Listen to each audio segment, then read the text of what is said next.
and welcome to the American Contractor Show. I am your host, John Dye.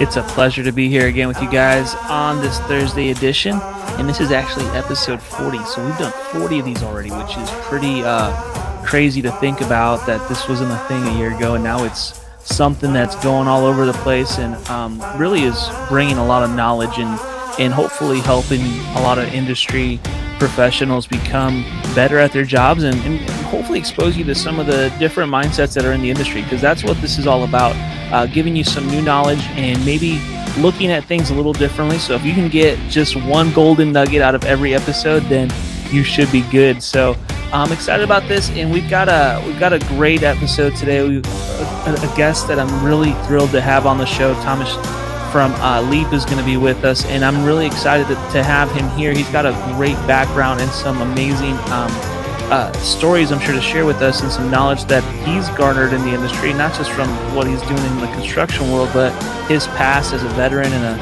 a U.S. Marine.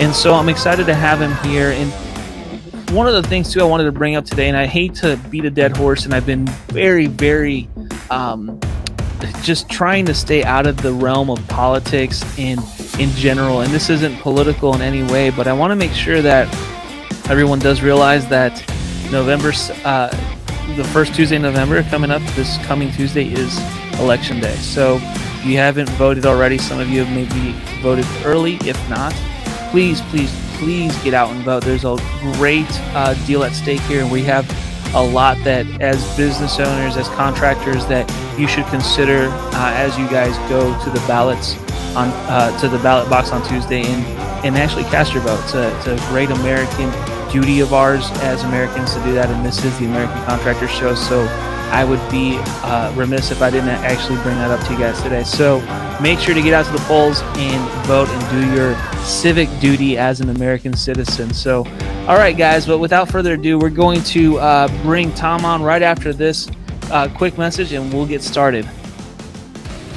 Welcome to the American Contractor Show, the show that's all about American contractors living the American dream. I'm your host, John Dye. Each episode will introduce you to contractors just like you who have beaten the odds and leveled up their game to become the dominant force in their markets. Together, we'll explore the tools and tactics that unlock the secrets to their success. Join me as we begin the journey that leads to the realization of your American dream.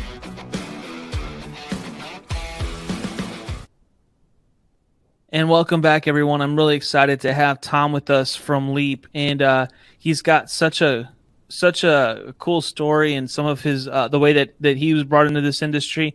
And so we're gonna bring him on and give him an opportunity to join us today, because I think he's got so much that he can share with us in general that we just don't think about. So Tom, welcome to the show, my friend. It's so good to have you here. Hey, thanks, John. Appreciate you having me on.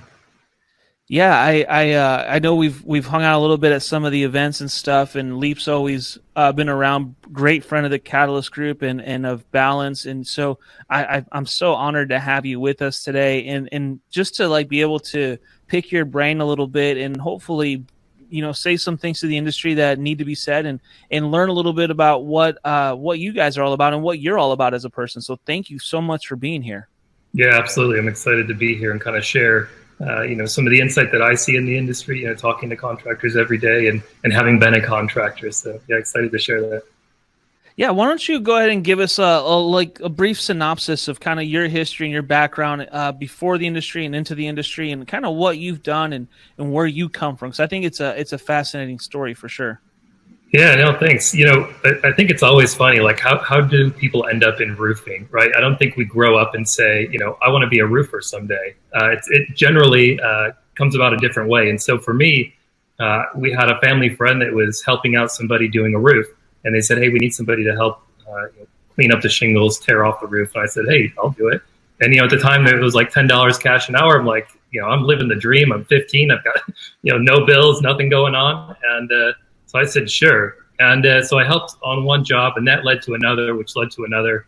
And the summer in between high school and college, I took it up pretty hardcore, like full time, and I realized pretty quickly that, I can make some serious money doing this. And, I don't want to keep pumping 3 bundles up this ladder and cleaning up all this cedar shake, off the ground. And I want to learn how to actually install. And so, I learned how to install. I got together, a few guys, and we got a crew going, started subcontracting out for some of the larger contractors in the market.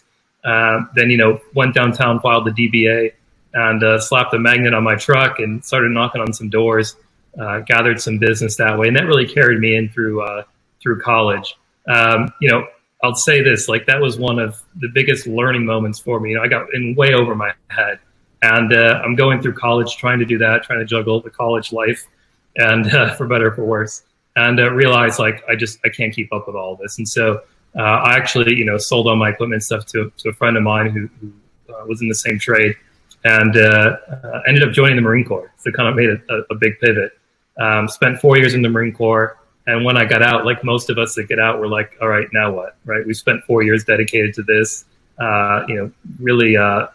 Sleeping, eating, and breathing that culture. And so I got out. At the time, I'd applied to go to law school. I got accepted. And so I went to law school, but I hated it. It just wasn't for me. I don't know. A lot of people are really good at it. For me, it was like very gray, a lot of reading and writing, and I'm very much like a numbers-driven person. And so I got connected with a company in Charlotte, North Carolina, and started as a project manager. There had been a windstorm that came through, a couple of years prior, or maybe a year prior, and we were still working that company. I joined, was fairly new, but did $5 million in revenue that year. And I ended up getting into sales because I was out managing these projects, and there were homeowners that said, "Hey, I saw my neighbor got a roof. Can you take a look at mine?" And at the time, I didn't have the experience to do that. But the sales folks were just so busy, and for whatever reason, they didn't follow up with these customers that were leads. And so about a month or so later, the boss tells me, "Hey, just go check out the roof. Here's what you're going to look for. If you see this damage, come back. We'll help them file a claim and get the roof approved." And so, long story short, that led into a career in sales. Did that for several years. Ended up moving back up to New York. Again, apologize, this is a long story, but I ended up moving back to New York. Connected with a company there. And I got back into sales. And about a year or two later, got introduced to a brand new company. At least at that time, there were 15, 20 employees, called Hover. And, for some of you probably know this story, but, Eagleview merged with a company called Pictometry. And Pictometry is based in Rochester, New York. And they're the ones that, fly the planes and gather the imagery. And a couple of folks spun off of Eagleview and set up sales team for Hover in Rochester, New York, which is where I was at. And, came by a trade show's booth and said, "Hey, check this out." So we did. Several months later, they were looking to hire their first couple outside people. And so I joined Hovers. So I was there for a little over 3 years. And then, pun intended, made the leap over to the company I'm with now, Leap, where I manage our strategic partnerships. That's that's super cool, and I got a lot of similarities with you. Other than I didn't go to law school because there's no way I could go through that. But it's cool to talk to someone that literally was on the roofs, actually, nailing shingles at one point. That's actually not as common as one would think in our industry, especially on our side of it with the sales and marketing and a lot of those the guys that are running these roofing companies. A lot of them haven't actually even done that part of it. And so I definitely feel for you because I was in high school. I did the same thing. And so learning a little bit about your background is kind of fascinating because one of the things that I discovered when I was going through that same process, that evolution of my career, was when we got to the where we are now, where I'm more on the vendor side of the space, you get this kind of bird's eye view of the industry. Whereas when you're working within your business, you're just really just working on your business day in and day out. But being here, we have a really unique perspective, I feel like, and I think that you definitely have that as well. And for those of you guys that don't know what Leap does, maybe give us a quick synopsis of what Leap is to kind of maybe help give a little bit of clarity as to what that is. Yeah, Leap, at a high level, it's a point of sale application that digitizes, the entire in-home sales process. So think estimates, contracts, proposals, financing, housing your resources, and really helps facilitate the sale. So I like to equate it to the time that a sales rep pulls their truck up in the driveway to the time that they leave the driveway. So everything you're doing while you're there at that customer's home can be done through the Leap application. No, and that makes sense, and I think that it's a really cool deal. We've looked at it. We'll do a more in-depth review of that here in the future. I know we talked a little bit about that. So, but that's such a needed service for contractors, and I think that's exposed you to a lot of the things that a contractor can't see.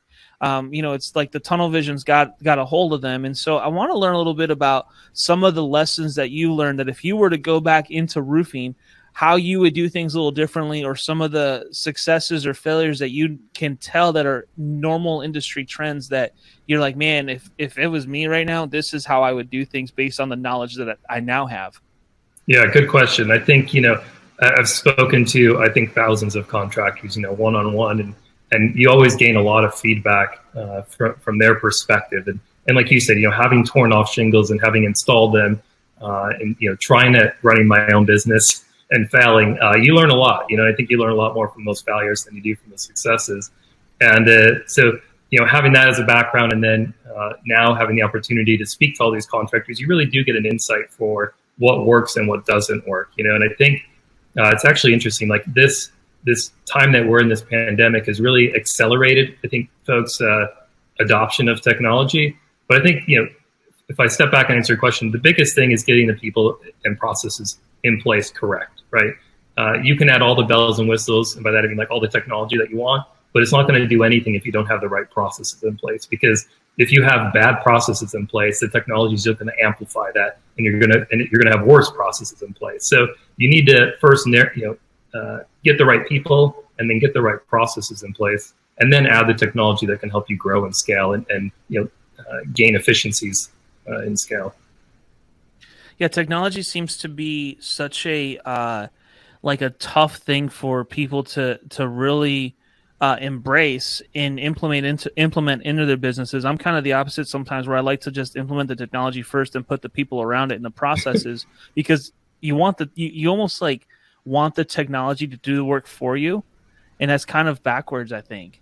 Yeah, no, absolutely. You really want to get the right processes and stuff in place, because if you're doing something incorrectly and you bring in, try to think of a good example.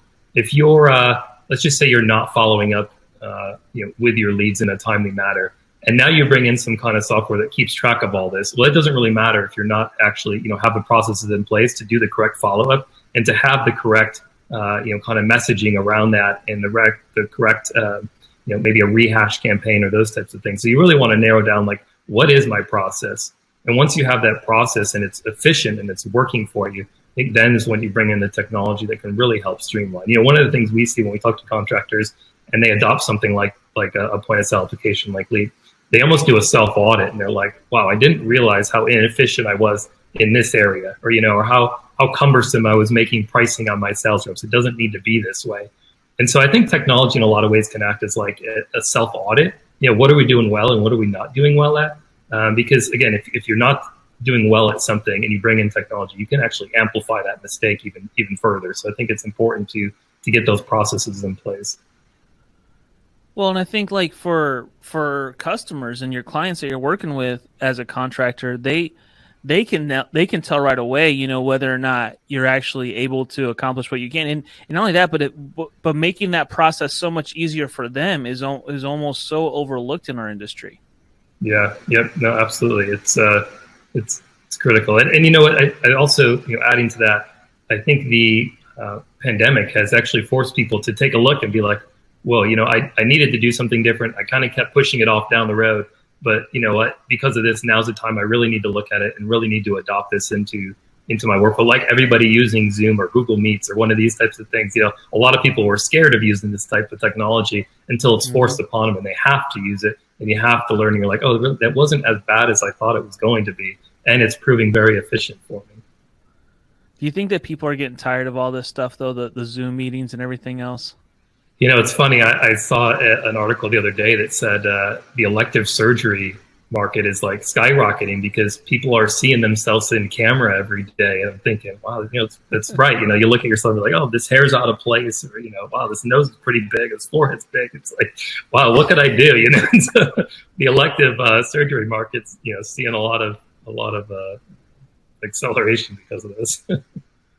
Oh yeah, I'm sure, and that's what's unique about these market shifts. They produce these different opportunities that we never really thought were going to become really popular things, and now all of a sudden they definitely have changed the way that we view so many different things in our entire life, not just this industry in general. Yeah, it's actually interesting. I was talking to some contractors, and it seems to be this common theme. I'm always under the assumption that everybody just wants a virtual appointment, and it's interesting because the last several large contractors I've spoken to have said it's actually a small fraction of what they're doing. And so I was a little surprised by that. There's still a lot of in-home sales being conducted, and I think had BJ on from West Shore the other day on a webinar, and he said it's something like 3% of their business is being done via a virtual sale, and a lot of them say like they put in these processes to be able to do them, and then they haven't been as needed, but they're keeping them as like a backup. So a lot of companies I've spoken to are using it as like a second call, right? So they go in there, they try to close the deal, they can't close it. Well, now instead of going back out there on the second leg, what they're doing is utilizing what they've put in place to do virtual sales and conducting that follow-up appointment over something like a Zoom.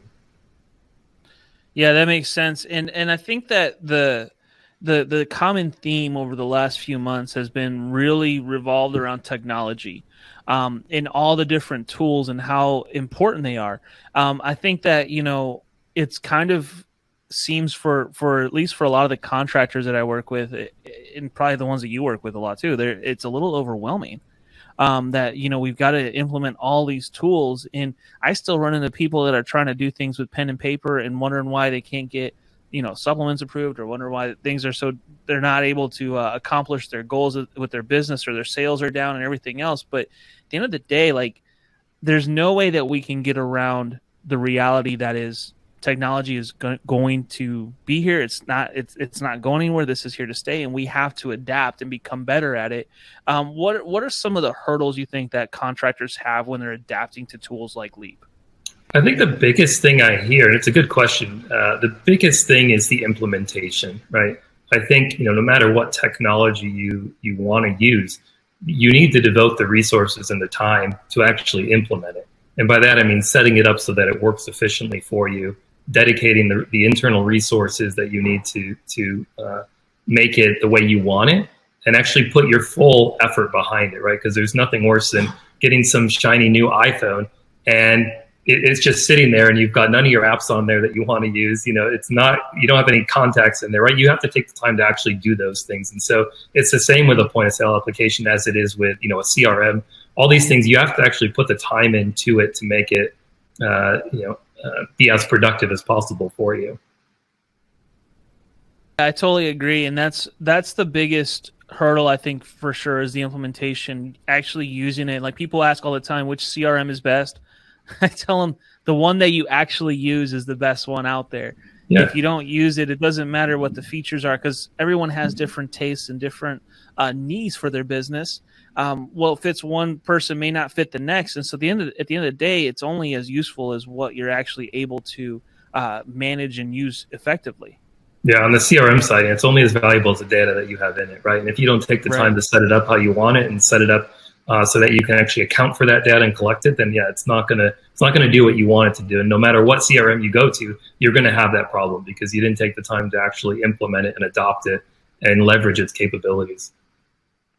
Man, that's some great advice, and I think that I appreciate so much your background and where you come, the angle that you come at the industry with, because you really understand what the needs are of the contractors actually doing the work and running these businesses, and that's something that's not as common as you would think in your guys' space, for sure.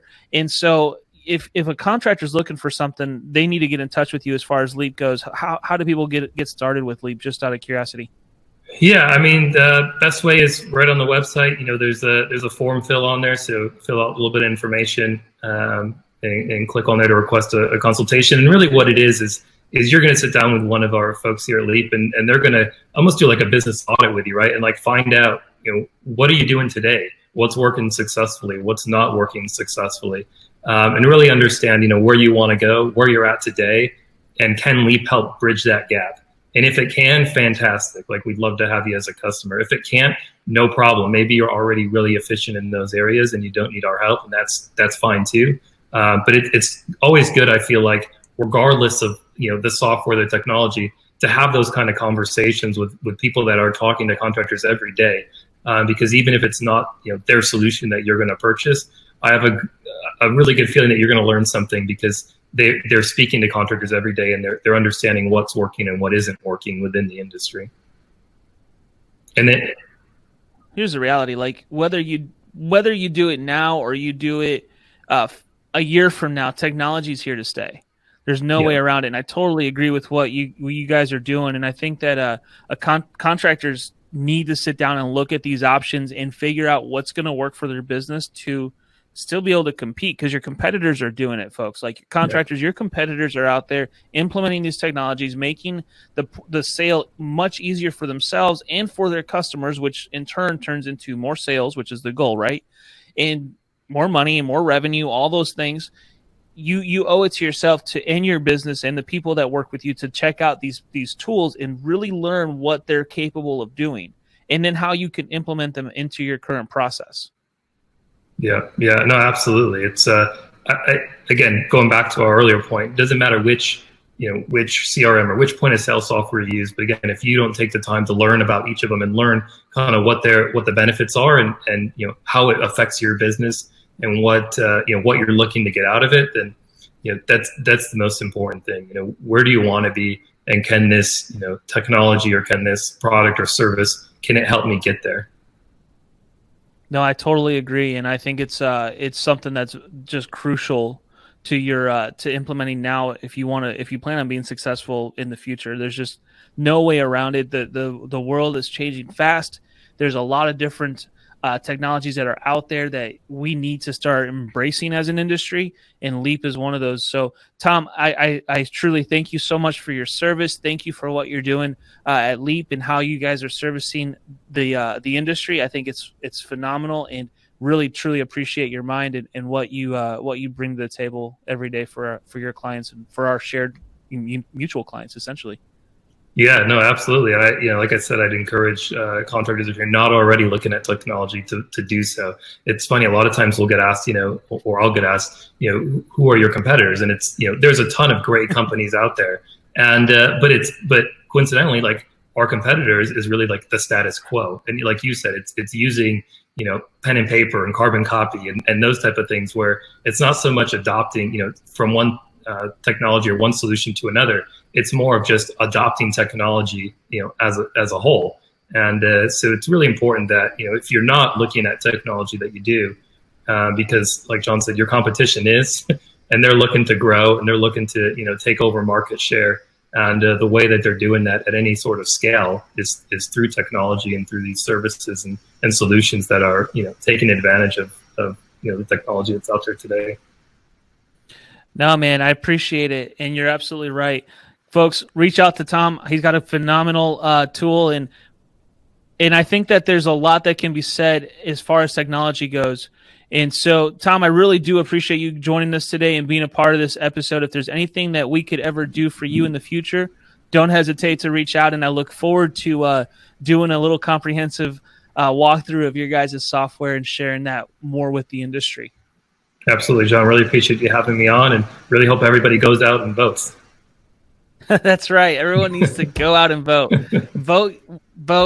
I know I hate to say it because it's been said so much and it's freaking everywhere right now, but at the end of the day, vote. That's all we're going to say about that. So, Hey, Tom, thank you so much, my friend. We'll definitely be connecting soon, and thank you for joining us today. Awesome. Appreciate it, John. Thanks. Appreciate that. That was Tom. He's with Leap. You guys need to reach out to him. I'll make sure to link it in the actual show notes here and give you guys some more information on how to reach out to them and connect with them. And I guarantee, guys, like, there's no way around it. You have to learn how to use technology. It's here to stay. It's not going anywhere, and it's just going to, it's becoming so much easier to implement these solutions into your business. But like Tom said, you got to build those processes first internally, and then get the right tools to make those processes move smoother and become more effective for your business. So folks, thank you so much for joining us today. I got to say one more time, go vote. Otherwise, I'll see you guys on Tuesday for the next episode of the American Contractor Show. Have a great weekend. Thanks so much for watching today's show. Make sure to like and subscribe our pages so that you can stay up to date with every episode. And by the way, this show is all about you, the American Contractor. Be sure to comment, let us know what you want to hear about and what subjects you want us to touch on. We'll be sure to include them in a future episode. Thanks again, and I hope you have a great day.